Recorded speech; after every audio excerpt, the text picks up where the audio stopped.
Morning to all of you. हम लोग कल यस्टरडे सोशल साइकोलॉजी में एटीट्यूड चैप्टर से बात की। हम लोग कल ये सीखा कि एटीट्यूड का डेफिनेशन क्या है और इसका विशेषता क्या है या इसका नेचर क्या है। तो तीन डेफिनेशन मैंने बताया था कल आप लोग को क्लास में।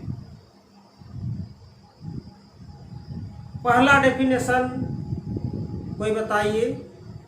पहला डेफिनेशन था व्हाट इज एटीट्यूड। इसके बारे में पहला डेफिनेशन था a tendency to respond positively और negatively to a certain person, object, event, thought और situation। क्या बताया था? A tendency to respond positively or negatively to a certain object, person, thought, event और सिचुएशन। क्या है इसका अर्थ कि हमारा जो टेंडेंसी है या तो पॉजिटिवली या तो नेगेटिवली कोई भी वस्तु के प्रति रेस्पॉन्ड करने का, that is we called attitude. मैंने दूसरा डेफिनेशन का जो बात बताया था वह किसने दिया था? क्रॉचफील्ड एंड बेलेची 1982 ने दिया था। उन्होंने बहुत अच्छा एक डेफिनेशन दिया। वो क्या था? किसी वस्तु के संबंध में तीन संघटकों का स्थायी तंत्रों को हम लोग मनोवृत्ति कहते हैं। क्या था? किसने बताया था?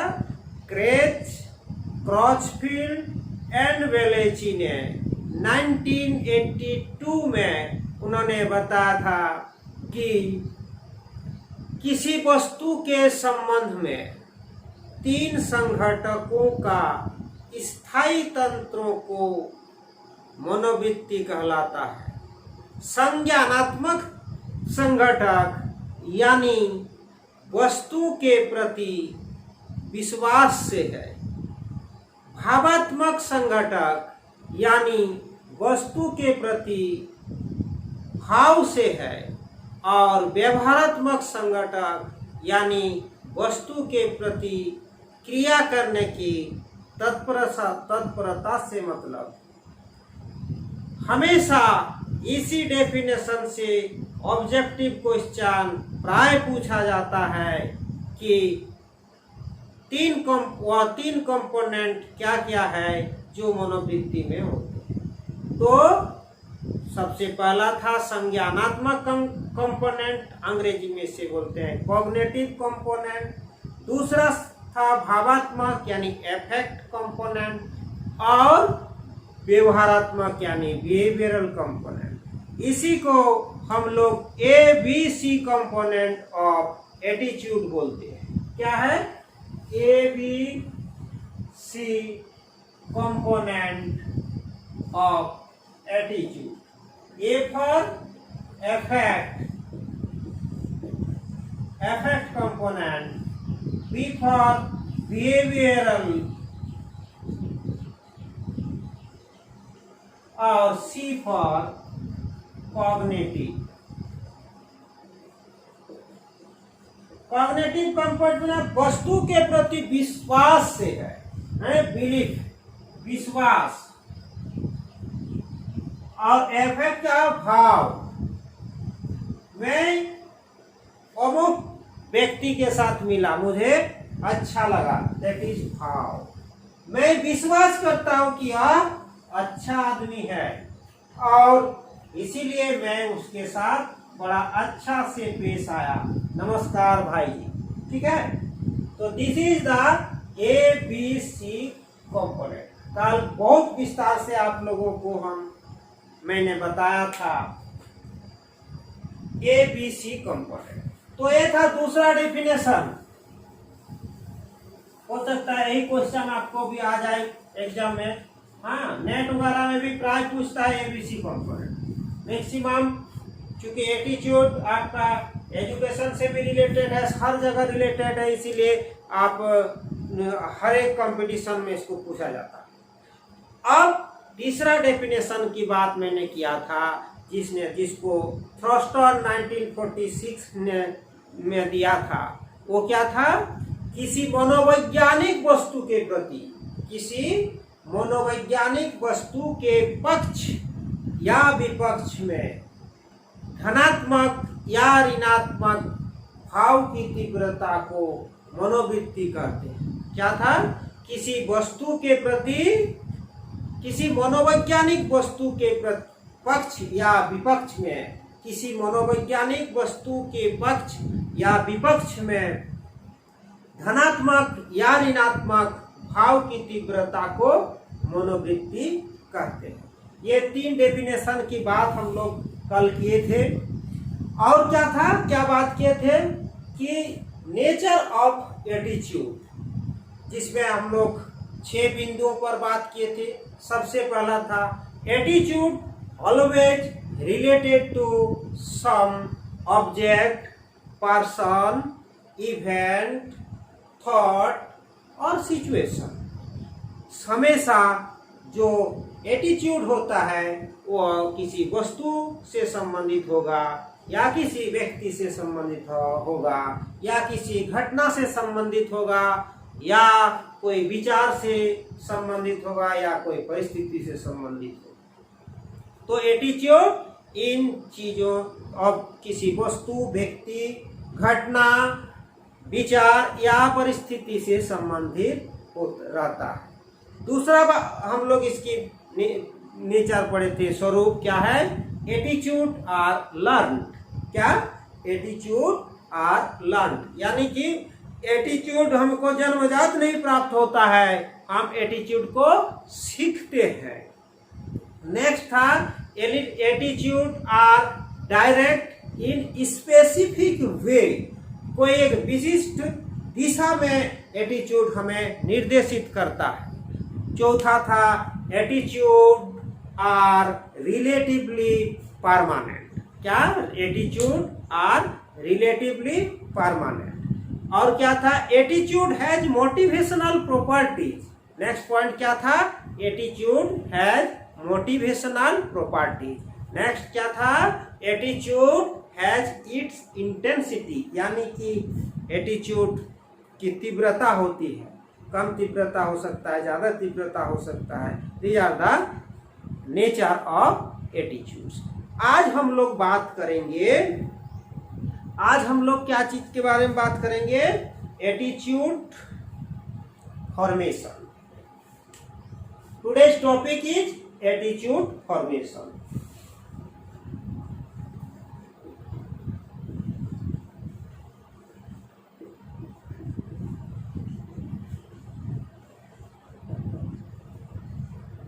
मनोवृत्ति की निर्माण कैसे होता है और क्या क्या चीज मनोवृत्ति के निर्माण को या विकास को प्रभावित करता है। Today's topic is attitude formation, यानी कि मनोवृत्ति का निर्माण कैसे होता है। हम लोग कल ही बात किए हैं एटीट्यूड आर लर्न। मनोवृत्ति हम लोग सीखते हैं। तो कैसे कैसे मैक्सिमम जो हम लोग मनोवृत्ति का निर्माण है वो सीखने से संबंधित ही है। तो हम लोग कैसे मनोवृत्ति को सीखते हैं, इन बिंदुओं पर आज हम लोग विचार करेंगे।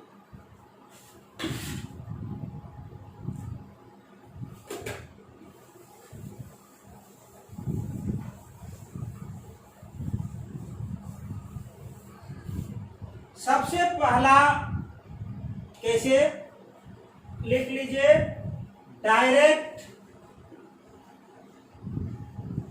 contact,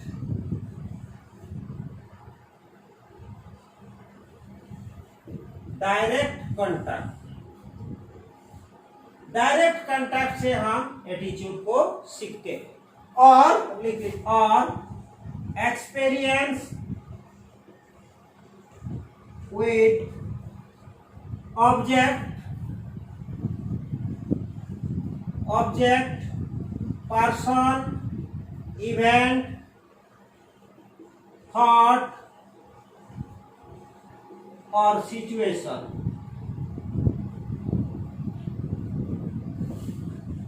तो direct contact, first point is direct contact से हम लोग एटीट्यूड सीखते हैं। पहले सारा पॉइंट्स नोट्स कर लीजिए, फिर एक एक का हम डिस्कशन करते हैं।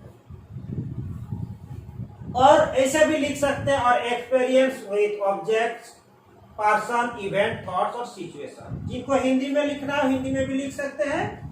अनुभव किसके साथ? किसी वस्तु के साथ, किसी व्यक्ति के साथ, किसी घटना के साथ, कोई विचार के साथ और सिचुएशन के साथ। चलिए डिस्कशन करते ही चलते हैं हम लोग।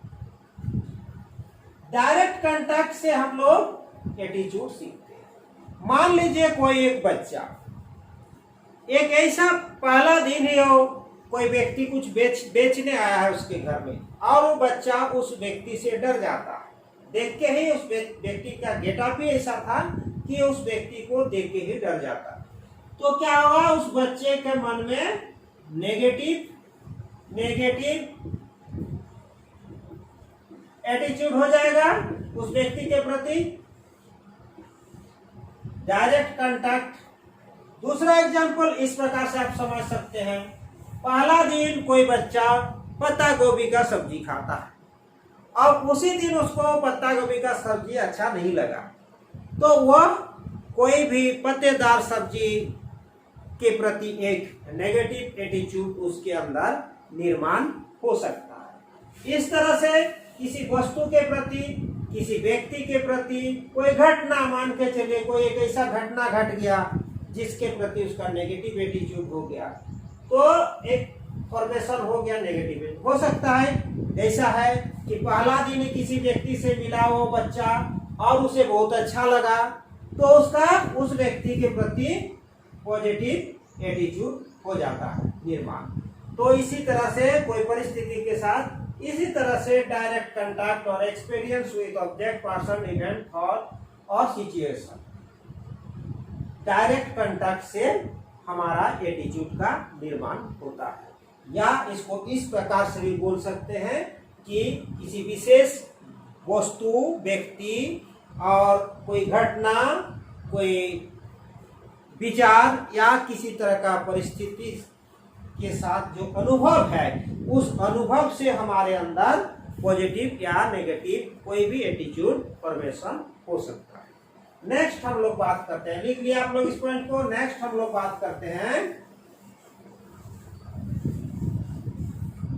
Direct instruction. डायरेक्ट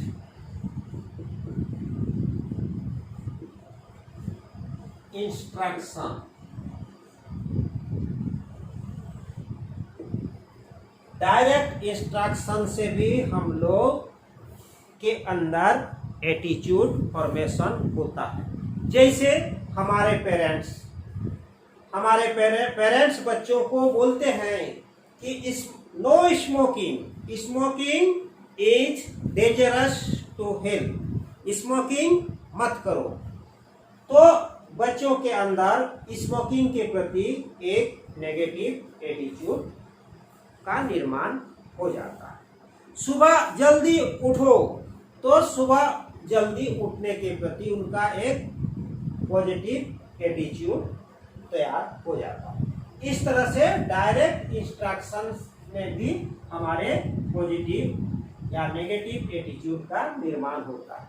पेरेंट्स अगर बोलते नहीं उनके साथ मत मिलो, वो अच्छे बच्चे नहीं हैं, तो क्या होता है कि उस बच्चे के प्रति हमारा नेगेटिव एटीट्यूड का निर्माण हो जाता है।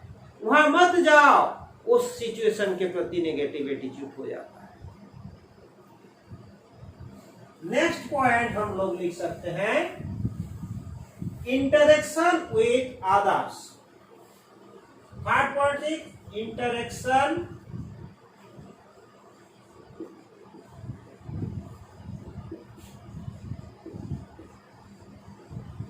अदर्स। दूसरों के साथ पारस्परिक संबंध, पारस्परिक क्रिया से भी हमारे अंदर एटीट्यूड का निर्माण होता है। जैसे कोई दोस्त है और वह शराब पीता है और हम उसके साथ घुलते मिलते हैं, बात करते हैं, तो शराब के प्रति हमारा पॉजिटिव एटीट्यूड धीरे धीरे बन जाता है। या कोई दोस्त सिगरेट पीता है और उसे अच्छा लगता है सिगरेट, या सिगरेट के प्रति उस दोस्त का अच्छा पॉजिटिव एटीट्यूड है, तो मेरा भी धीरे धीरे पॉजिटिव एटीट्यूड हो जाएगा। नेक्स्ट पॉइंट है क्लासिकल कंडीशनिंग से भी हमारा एटीट्यूड हम निर्माण करते हैं, मेरे अंदर एटीट्यूड निर्माण होता है बाय क्लासिकल कंडीशनिंग।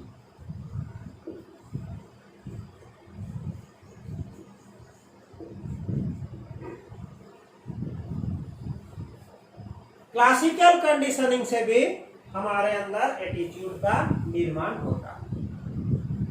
आप लोग सेमेस्टर 1 में क्लासिकल कंडीशनिंग पढ़े हैं, किसने दिया था? पेवलोव ने। पेवलोव ने क्लासिकल कंडीशनिंग थ्योरी का प्रवर्तन किए थे। क्लासिकल कंडीशनिंग क्या है, याद है? क्लासिकल कंडीशनिंग में हम लोग कोई भी जब हमारा रिफ्लेक्सिव क्रिया होता है, यानी कि ऑटोमेटिक क्रिया होता है, कार्य होता है, और उसमें हम लोग उसके पहले कोई भी स्टिमुलस के पहले दूसरा कोई स्टिमुलस जब आता है, तब क्या है, धीरे धीरे वो पहला स्टिमुलस के प्रति भी हम लोग जो ओरिजिनल स्टिमुलस है उसका जैसा ही क्रिया करते हैं। अगर कोई न्यूट्रल स्टिमुलस को हम लोग ओरिजिनल स्टिमुलस या इसको अनकंडीशनल स्टिमुलस बोलते हैं, UCS, जैसे फूड और बेल अब पहले बेल बजा दिए, फिर खाना दिए मीट की पाउडर कुत्ता को, तो कुत्ता क्या ऐसा कई बार प्यार करने के बाद खाली बेल पर ही कुत्ता क्या करता है, लार्व सेलिब्रेट करता है। This is classical conditioning. तो क्लासिकल कंडीशनिंग में भी हम लोग एटीट्यूड फॉर्मेशन होता है। उसी तरह से operant conditioning,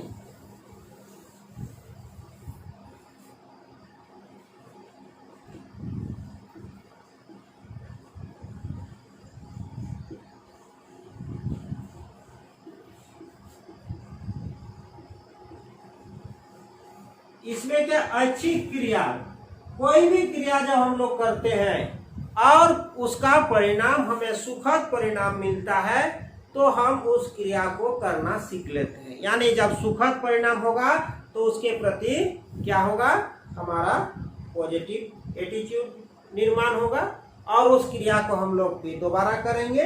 this is operant condition. अब बात आता है vicarious conditioning.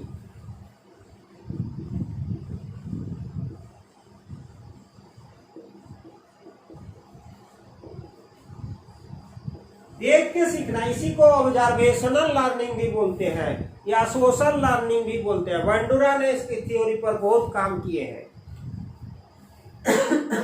Sorry, vicarious conditioning क्या, जब हम देखते हैं, मान लीजिए कोई बच्चा है और उसका मम्मी कुत्ता से बहुत डरती है, तो क्या होगा, बच्चा भी कुत्ता से डरने लगेगा। या मान के चलिए अगर कोई स्टूडेंट अपने टीचर को मेहनत करके बहुत अच्छा काम, उसको सम्मान मिलता है, ये देखता है, तो क्या है, उस बच्चे को भी मेहनत का काम करने में उसे अच्छा पॉजिटिव एटीट्यूड का निर्माण होगा।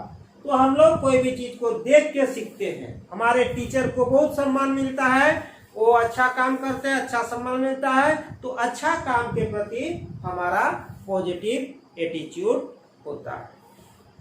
किसी को देखते हैं गुंडागर्दी करके बहुत पैसा कमा लिया, बहुत अच्छा डेवलप किया, तो हमारा गुंडागर्दी के प्रति भी हो सकता है पॉजिटिव एटीट्यूड हो जाए, है ना। तो उसी तरह से अच्छा काम करते हुए जब हम देखते हैं अपने बड़ों को और उसमें अच्छा परिणाम मिलते हुए देखते हैं, तो हमको उस काम के प्रति भी हमारा पॉजिटिव एटीट्यूड निर्माण हो जाता है। नेक्स्ट बात करते हैं family and peer groups. Mainly यही छह तरह से हमारा निर्माण होता है, लेकिन बाकी और कुछ पॉइंट्स दे दिए जो इसी पॉइंट के अंदर ही आ जाता है, लेकिन फिर भी अलग से आपको बताते हैं। फैमिली एंड पीयर ग्रुप से भी हमारा एटीट्यूड निर्माण होता है। हमारा परिवार के लोग जिस व्यक्ति के प्रति अच्छा एटीट्यूड रखते हैं, जिस वस्तु के प्रति एटीट्यूड, जनरली हमारा भी एटीट्यूड उसके प्रति अच्छा हो जाता है। हमारे जो साथी है, साथी को देखते हैं जिसके प्रति अच्छा एटीट्यूड रखता है, पॉजिटिव एटीट्यूड रखता है, तो हमारे अंदर भी इस तरह से। नेक्स्ट पॉइंट है नाइबर्स।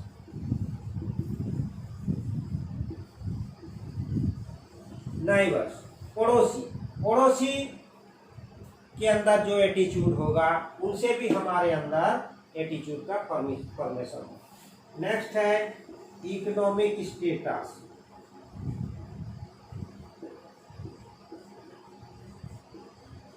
इकोनॉमिक स्टेटस से भी हमारा कुछ एटीट्यूड बन जाता है, निर्माण होता है। नेक्स्ट है मास कम्युनिकेशन।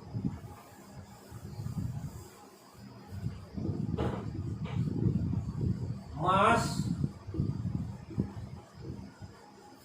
कम्युनिकेशन जिसमें टीवी में कुछ ऐड आ रहा, हम लोग टीवी देखते हैं, टीवी देख के मैगी के प्रति अच्छा एटीट्यूड हो जाता है। टीवी देख के अच्छा कोई सर्फ के बारे में एडवर्टाइज देता है, तो उसमें भी हमारा एटीट्यूड फॉर्मेशन होता है। टीवी है, रेडियो है, न्यूज़पेपर है,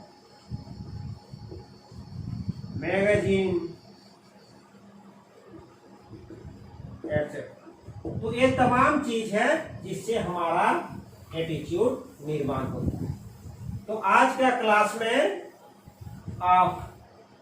एटीट्यूड फॉर्मेशन कैसे होता है, क्या क्या चीज से एटीट्यूड फॉर्मेशन होता है, और हमारा एटीट्यूड फॉर्मेशन या एटीट्यूड का डेवलपमेंट में क्या क्या चीज प्रभावित करता है, क्या क्या चीज कारक है, ये तमाम चीज आपने सीख लिया आज।